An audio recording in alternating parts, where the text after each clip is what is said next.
దేవునికి మహిమ కలుగును గాక. ప్రభువైన యేసుక్రీస్తు నామములో అందరికీ వందనాలు, శుభాలు తెలియజేస్తున్నాను. మీరందరూ కూడా ఆత్మ సంబంధమైన విషయంలో బాగుండాలని దేవునికి ప్రార్థన చేస్తున్నాం. మనమందరం కూడా పరిశుద్ధ గ్రంథంలో నుంచి సామెతల గ్రంథము 20వ అధ్యాయము 22వ వచనం చదువుకుందాం.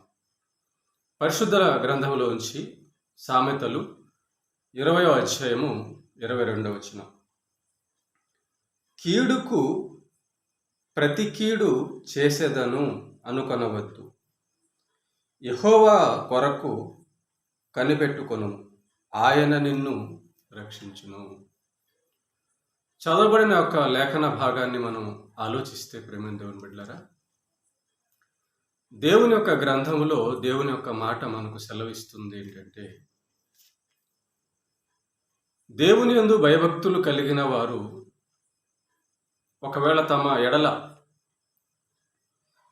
భక్తిహీనులు ఎవరైనా లేదా ఎవరైనా కీడు చేస్తే, అనగా వారి విషయంలో వారికి ఇబ్బంది కలగ చేస్తే ఏం చెయ్యాలి అన్నది ఒక వచనంలో దేవుడు మనకు రాయించాడు. కీడుకు ప్రతి కీడు చేసేదనను అనుకోవద్దు. ఒక చిన్న ఉదాహరణ చెప్తాను మీకు. మన వద్ద ఎవరైనా దొంగతనం చేశాడు అనుకోండి, ఒక వ్యక్తి మన వద్ద దొంగతనం చేశాడు అనుకోండి, లేదా మనల్ని కొట్టాడు అనుకోండి. ఒక వ్యక్తి మనల్ని కొట్టినప్పుడు ప్రేమ దేవుని బిడ్డలారా, తిరిగి ఆ వ్యక్తిని నేను కొట్టాలి అని చెప్పి అనుకోకూడదు. ఒక వ్యక్తి ఎవరన్నా మనకు మోసం చేస్తే తిరిగి ఆ వ్యక్తికి మోసం చేయాలి అని చెప్పి అనుకోకూడదు. ఎవరైనా మనకు అబద్ధం చెబితే తిరిగి అతనికి అబద్ధం చెప్పాలి అని చెప్పి అనుకోకూడదు. మరేం చేయాలి? అసలు అలా అనుకోవద్దు అంటున్నాడు దేవుడు.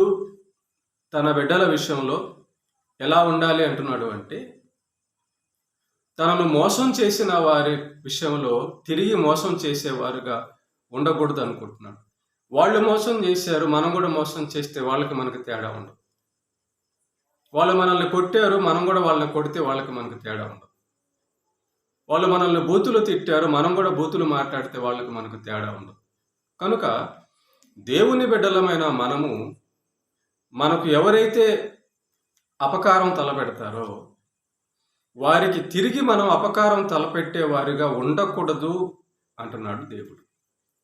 మరి వారు చేసినటువంటి ఒక అన్యాయానికి, వారు చేసినటువంటి అపకారానికి మనకు ఎలా న్యాయం జరుగుతుంది అని ఆలోచిస్తే ఇక్కడ అంటున్నాడు, యెహోవా కొరకు కనిపెట్టుకొనుము, ఆయన నిన్ను రక్షించును. యెహోవా దైవభక్తుడైన వాడెప్పుడు కూడా తన సొంత శక్తిని, జ్ఞానాన్ని, బలాన్ని నమ్ముకోడు, ఆధారపడ్డు.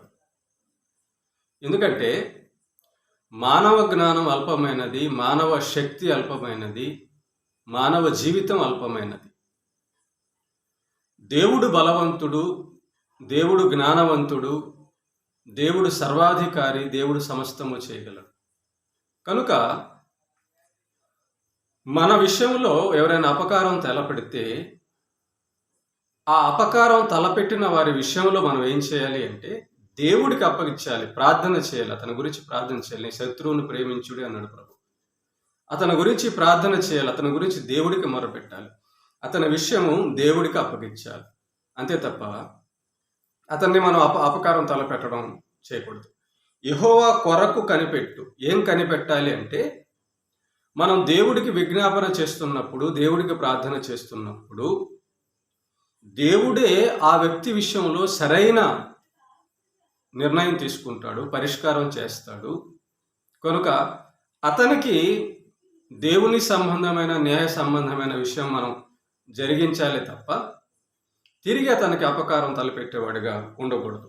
దేవుడు ఆ వ్యక్తికి శిక్ష లేదా మార్పు కొరకు, లేదా ఆయన ఏం నిర్ణయిస్తాడో అది దేవుడు విధించే వరకు మనం ఎటువంటి అపకారం ఎటువంటి మోసము, ఎటువంటి బూతులు, ఎటువంటి కొట్టడము ఎదుటి వ్యక్తికి మనకు అపకారము కీడు చేసిన వ్యక్తికి చేయకూడదు.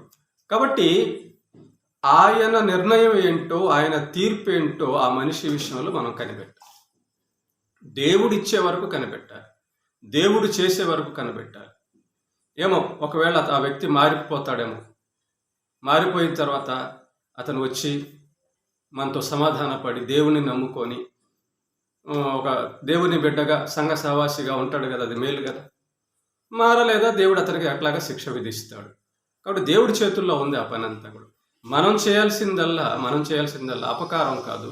మనం చేయాల్సిందల్లా దేవుని గుణలక్షణాలు, దేవుని మాటలు, దేవుడి ప్రేమ, న్యాయం ఏదైతే ఉందో అదే చేయాలి. మనం న్యాయం చేయాలి. కనుక అలా చేస్తే ఆయన నిన్ను రక్షించును అని ఉంది. అవును, మనం దేవుడికి అప్పగిస్తే దేవుడు న్యాయం చేస్తాడు. మనం దేవుడికి ఈ యొక్క విషయము చెబితే, తెలియచేస్తే దేవుడు ఆ వ్యక్తి విషయంలో ఏం చేయాలో చేస్తాడు. మనల్ని కూడా రక్షిస్తాడు.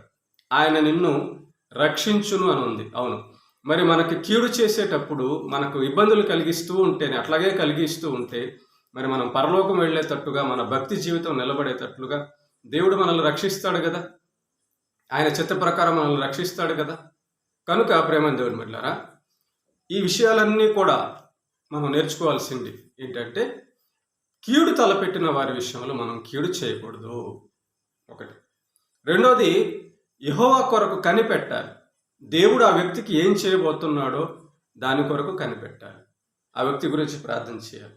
మూడోది, మనము ఇలా చేస్తుంటే దేవుడు చెప్పినట్లుగా దేవుడికి అప్పగిస్తే ఆయన మనల్ని రక్షిస్తాడు. అది ఎటువంటి సమస్యలో నుంచైనా, అగ్నిగుండంలో నుంచైనా, సింహాల బోనులో నుంచైనా మనల్ని రక్షించగల సమర్థుడు మన దేవుడు. కాబట్టి ఈ యొక్క వచనంలో నుంచి ఈ విషయాన్ని మనం నేర్చుకోవాలని దేవుడు వ్రాయించాడు. ప్రార్థన చేద్దాం. కృపగలిగిన మా కన్న తండ్రి, మహోన్నతుడైన మా దేవా, నీ నామమును స్తుతి మహిమ ఘనత చెల్లిస్తున్నాం.